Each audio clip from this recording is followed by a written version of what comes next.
Hello friends, welcome to day trader Telugu and good evening. Last week గమనించాం కదా, Nifty Sensex specially bank Nifty చాలా స్ట్రాంగ్గా rally అయ్యాయి. సెన్సెక్స్ 3.7% దగ్గరగా లాస్ట్ వీక్ పెరిగితే నిఫ్టీ 3.39%, వెరస్ బ్యాంక్ నిఫ్టీ 7.6% దగ్గరగా లాస్ట్ వీక్లో ర్యాలీ అవ్వడం జరిగింది.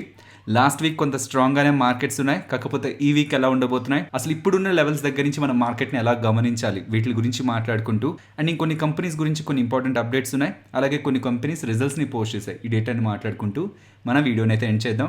లాస్ట్ వీక్ ఈ వారం మార్కెట్లు ఎలా ఉండబోతున్నాయి, స్టాక్ మార్కెట్ల పరిస్థితి ఏంటి అని మాట్లాడుకున్నప్పుడు SGX నిఫ్టీ 100 అబోవ్ పాయింట్స్ పాజిటివ్లో ఉందనుకున్నాం కదా, వెరాజ్ ఇప్పుడు SGX నిఫ్టీ 100+ పాయింట్స్ దగ్గరగా నెగిటివ్లో ఉంది. కంప్లీట్గా ఆపోజిట్. అండ్ నేను ఆ పాయింట్ ఆఫ్ టైంలో మీతో మెన్షన్ చేసింది, నెంబర్ ఆఫ్ కేసెస్ తగ్గుతున్నాయి కాబట్టి, డిక్లైన్ అవుతున్నాయి కాబట్టి అది మన మార్కెట్స్ని నెక్స్ట్ వీక్లో పాజిటివ్గా ఇంపాక్ట్ చేస్తుంది అనుకున్నాం.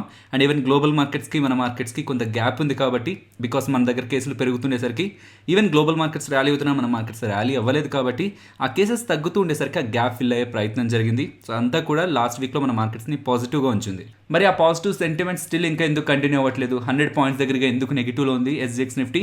దీనికి one of the reason US markets recent trading session ని మీరు గమనిస్తే అది కొంత నెగిటివ్లో ఉంది. సో యూఎస్ మార్కెట్స్ ఇంపాక్ట్ డైరెక్ట్గా SGX నిఫ్టీ మీద పడుతుంది. దెన్ మన ట్రేడింగ్ సెషన్ ఓపెన్ అయ్యే మార్నింగ్ మనకి ఏషియన్ మార్కెట్స్ ట్రేడ్ అవుతుంటాయి కదా, అవి కూడా నెగిటివ్లో ఉన్నాయి అనుకోండి, ఫర్దర్గా SGX నిఫ్టీ ఇంకొంత ఫాలో అవుతుంది. లేదు ఏషియన్ మార్కెట్ స్ట్రాంగ్గా ఉన్నాయంటే ప్రీవియస్గా ఉన్న నెగిటివ్ ఇంపాక్ట్ SGX నిఫ్టీ మీద ఉన్న నెగిటివ్ ఇంపాక్ట్ ఇంకొంత రికవర్ అవుతుంది. So as of now SGX నిఫ్టీలో 100 పాయింట్స్ దగ్గరగా ఫాల్ అయితే కనిపిస్తుంది. సో ఏషియన్ మార్కెట్స్లో పెద్దగా స్ట్రెంత్ లేకపోతే మండే మనకి గ్యాప్ డౌనే అవుతుంది. ఫర్దర్గా ఇక్కడ నుంచి మనం మార్కెట్ని ఎలా చూడాలి? ప్రీవియస్గా మనం అనుకున్నాం 15,200 రేంజ్ మనం ఇంపార్టెంట్గా గమనిస్తున్నాం అని, స్పెషల్లీ రెసిస్టెన్స్ పరంగా చూసినప్పుడు 15,180 అని రీసెంట్ వీడియోలో కాదు, ప్రీవియస్గా ఈ లెవెల్స్ దగ్గరకు వస్తున్నప్పుడు మాట్లాడుకున్నాం. రీసెంట్ వీడియో ఇంతలా 270 పాయింట్స్ ర్యాలీ అవుతుందని మనం ఎక్స్పెక్ట్ చేయలేదు కాబట్టి రెసిస్టెన్స్ కొంత దగ్గరగా ఉంచాం. కాకపోతే ప్రీవియస్గా ఈ లెవెల్ దగ్గరకు వస్తున్నప్పుడు మనం చూసిన రెసిస్టెన్స్ 15,180. సో ఆ జోన్ దగ్గరే మార్కెట్ ఉంది కాబట్టి ఫర్దర్గా లెవెల్స్ పైకి వచ్చినప్పుడు 15,180 లెవెల్ అబోవ్ మార్కెట్ ఒకవేళ సస్టైన్ అయితేనే ఫర్దర్గా మార్కెట్ నేను షార్ట్ టర్మ్లో మీన్స్ ట్రేడింగ్ పర్పస్లో చూసినప్పుడు మాత్రమే పాజిటివ్గా చూస్తున్నాను. బట్ ఇన్వెస్ట్మెంట్ ఓరియంటేషన్లో చూస్తే ఇంకా కూడా మన market by and dips మార్కెటే.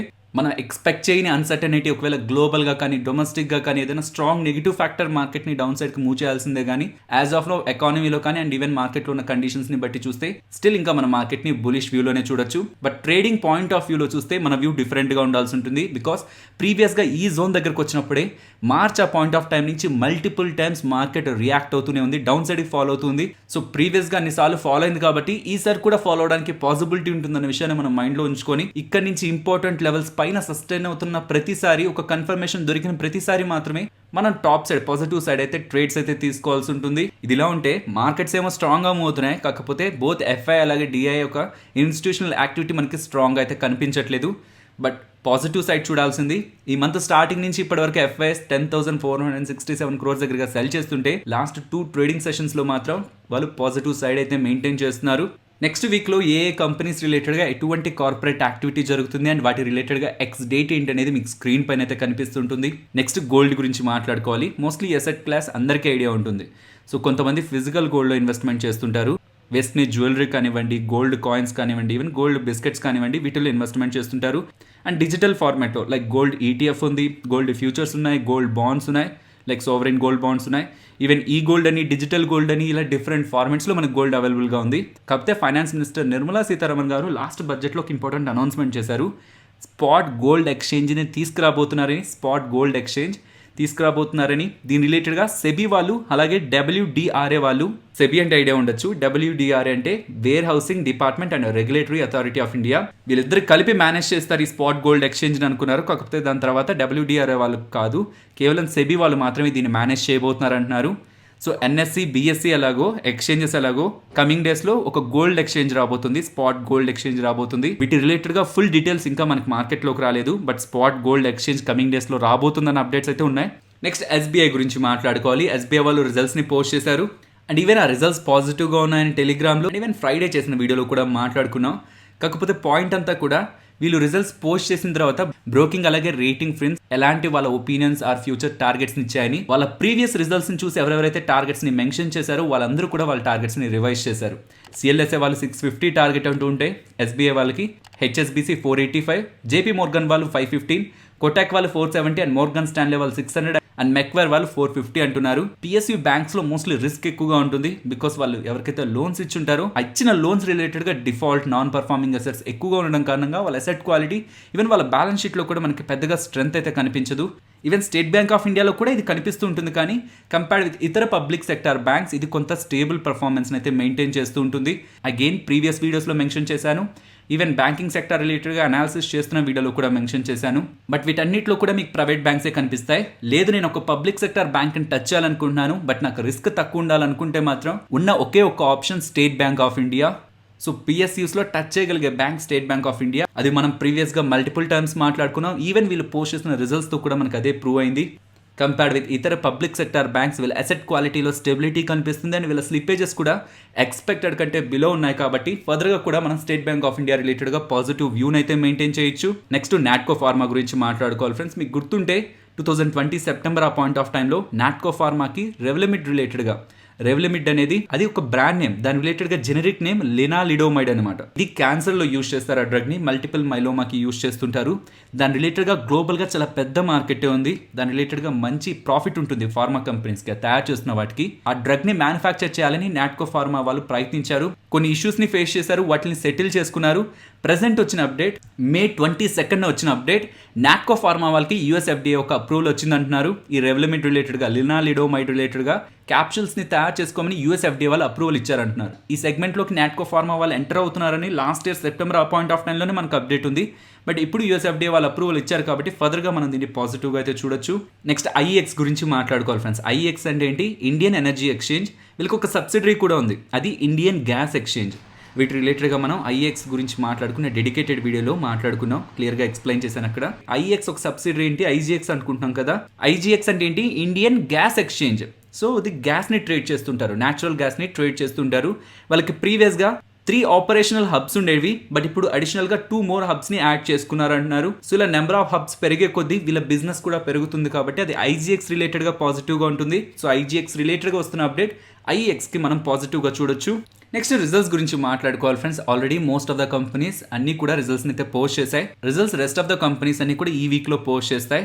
So A companies next coming డేస్లో రిజల్ట్స్ని పోస్ట్ చేయబోతున్నాయన్న డేటాని ఇక్కడ మీరు స్క్రీన్ పైన అయితే గమనించవచ్చు. అండ్ ఏ డేట్స్లో ఏ కంపెనీస్ రిజల్ట్స్ని పోస్ట్ చేస్తున్నాయన్న డేటా ఇక్కడ మీరు స్క్రీన్ పైన గమనించవచ్చు. అండ్ ఈ సేమ్ ఇమేజ్ మీకు టెలిగ్రామ్లో May 22 6:50కి అయితే ఉంటుంది. నెక్స్ట్ రిజల్ట్స్ గురించి మాట్లాడుకోవాలి ఫ్రెండ్స్. అంబర్ ఎంటర్ప్రైజెస్ వాళ్ళు వాళ్ళ రిజల్ట్స్ని అయితే పోస్ట్ చేశారు.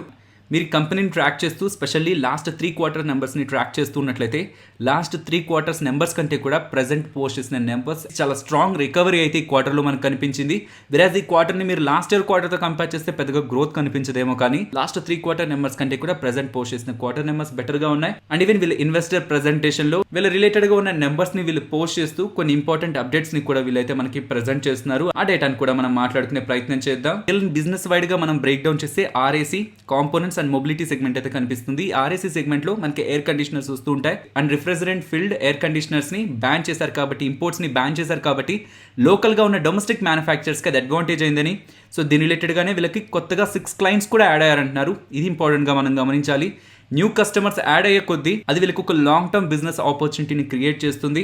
స్పెషల్లీ ఈ కంపెనీకి వచ్చిన డిసడ్వాంటేజ్ ఏంటంటే ప్రీవియస్గా కానీ ఈవెన్ రీసెంట్గా కూడా పీక్ సమ్మర్ పాయింట్ ఆఫ్ టైంలోనే ఈ లాక్డౌన్స్, రిస్ట్రిక్షన్స్, ఈ కేసులు పెరిగిపోతుండడం కారణంగా ఎయిర్ కండిషనర్ మ్యానుఫ్యాక్చర్స్కి అది ఇంపాక్ట్ అయింది. అండ్ ఈవెన్ వాళ్ళ ద్వారా బిజినెస్ పొందే అంబర్ ఎంటర్ప్రైజెస్ వాళ్ళకి కూడా అది నెగిటివ్ అయింది. కాకపోతే ఒక స్ట్రాంగ్ కంబ్యాక్ అయితే ఇక్కడ మనకు కనిపిస్తుంది. నెక్స్ట్ M6 వాళ్ళు కూడా వాళ్ళ నెంబర్స్ని పోస్ట్ చేశారు. లాస్ట్ ఇయర్ సేమ్ క్వార్టర్తో కంపేర్ చేస్తే వీళ్ళ ఆపరేటింగ్ ఇన్కమ్ 14% దగ్గరగా తగ్గిందంటున్నారు. EBITDA 21%, net profit 41%, and even negative cash ఫ్లోస్ని కూడా వీళ్ళు రిపోర్ట్ చేయడం జరిగింది. యావరేజ్ డైలీ టర్న్ ఓవర్ 3% దగ్గరగా FY21లో డౌన్ అయింది అంటున్నారు. బట్ MCX ఒక షేర్ ఈ కమోడిటీ ఫ్యూచర్స్ రిలేటెడ్గా 96%కి జంప్ అయింది అంటున్నారు.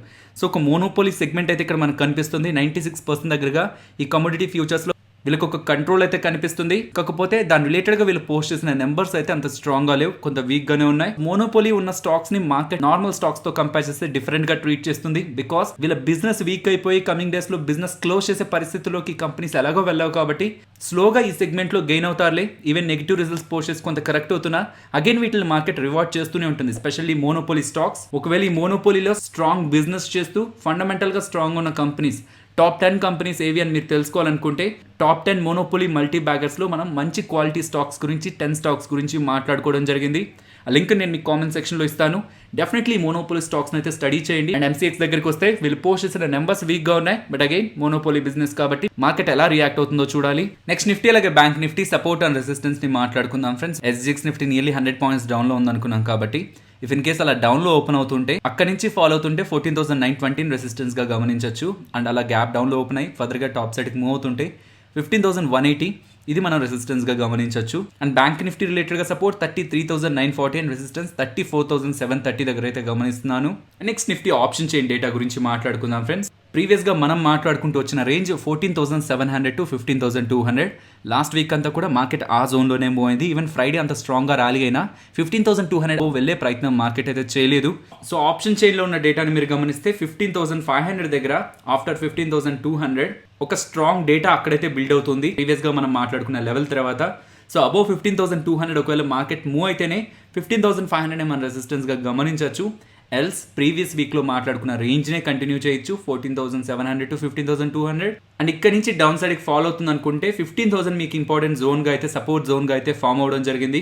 చూస్తే 15,000 ఇంపార్టెంట్ లెవెల్, అక్కడి నుంచి సపోర్ట్ తీసుకుంటుందనేలాగా డేట్ అయితే కనిపిస్తుంది. కానీ ప్రీవియస్ గా 15,000 లెవెల్స్ ని మార్కెట్ ఎక్కువగా అయితే రెస్పెక్ట్ చేయలేదు.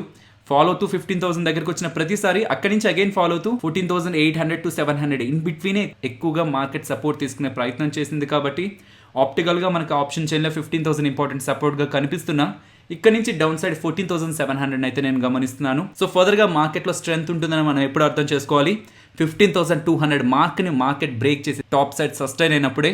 ఎల్స్ అగైన్ మార్కెట్ ఒక రేంజ్ బౌండ్ లోనే 15,200 to 14,700 ఇన్ బిట్వీనే మూవ్ అవడానికి పాసిబిలిటీ ఉంది. ఈ 15,200 బ్రేక్ చేస్తే నెక్స్ట్ లెవెల్ ఏంటి 15,500. సో ఫైనలీ ఇది ఫ్రెండ్స్ మన వీడియో. నచ్చిందా?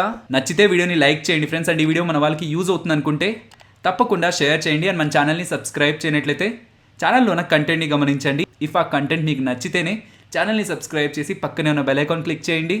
మరొక ఇంట్రెస్టింగ్ వీడియోతో మళ్ళీ మీ ముందుకు వస్తాను. అంతవరకు టేక్ కేర్. జై హింద్.